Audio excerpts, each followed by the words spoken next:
What kind of man looks at one of the most famous moral codes in human history and says, "Humanity needs a new one"? Not a priest, not a prophet, not a politician, but a billionaire media mogul.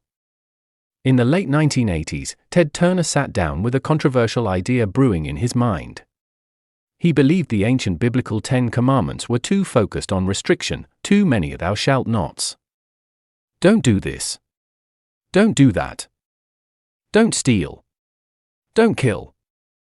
To him, humanity needed something different for the modern world. Not just rules about avoiding evil, but active responsibilities toward each other and the planet. So he created what he called the 10 Voluntary Initiatives.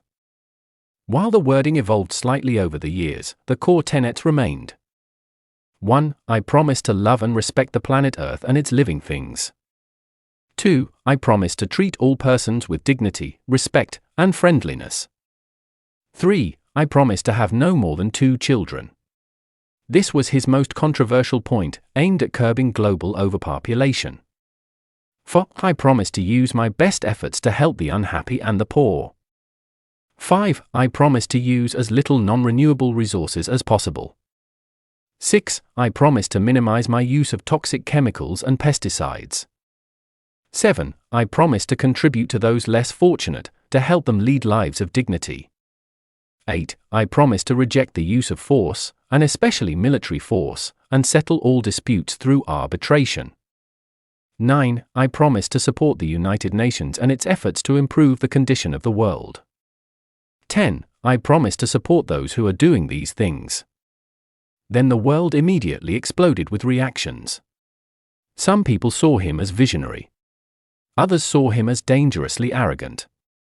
Because from the outside, it looked like a man was trying to rewrite morality itself. But Turner insisted that was never the point.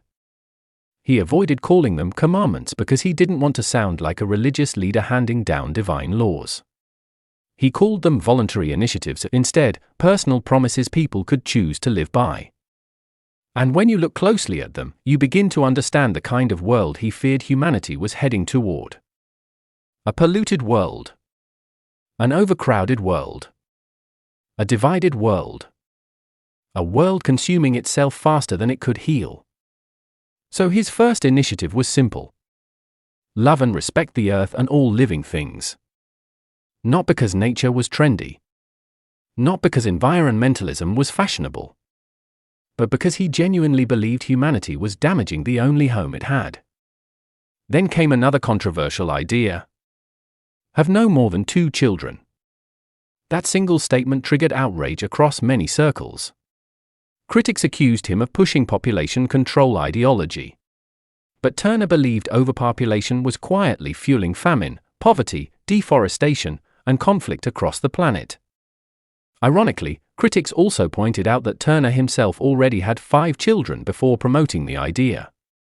But controversy never seemed to bother him. In fact, the more resistance he faced, the more determined he became. Another one of his initiatives called on people to reject war and settle disputes peacefully whenever possible. Another encouraged helping the poor and treating every human being with dignity. And perhaps the most politically charged of all.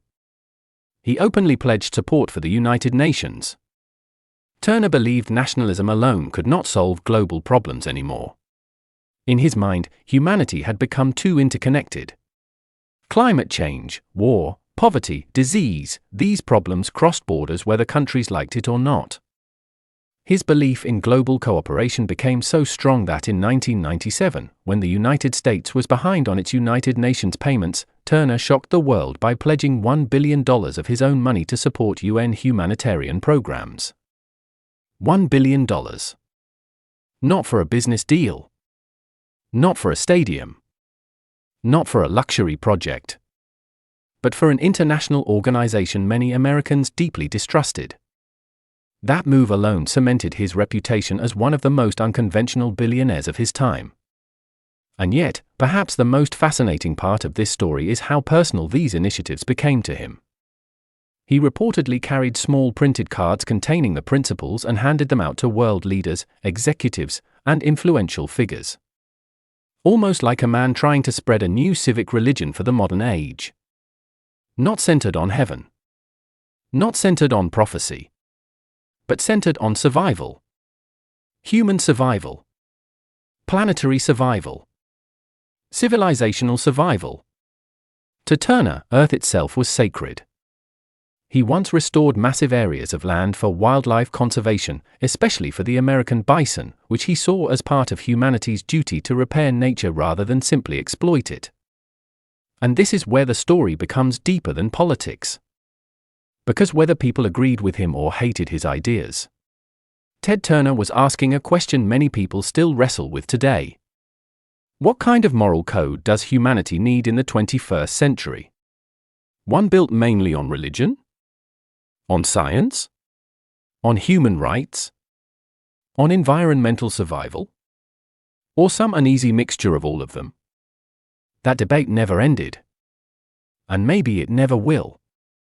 But decades later, Turner's voluntary initiatives still feel strangely relevant in a world struggling with climate fears, political division, war, overconsumption, and questions about humanity's future. Some viewed him as a visionary ahead of his time. Others viewed him as a billionaire trying to play God. But either way, Ted Turner didn't just build media empires. He tried to challenge the moral direction of modern civilization itself.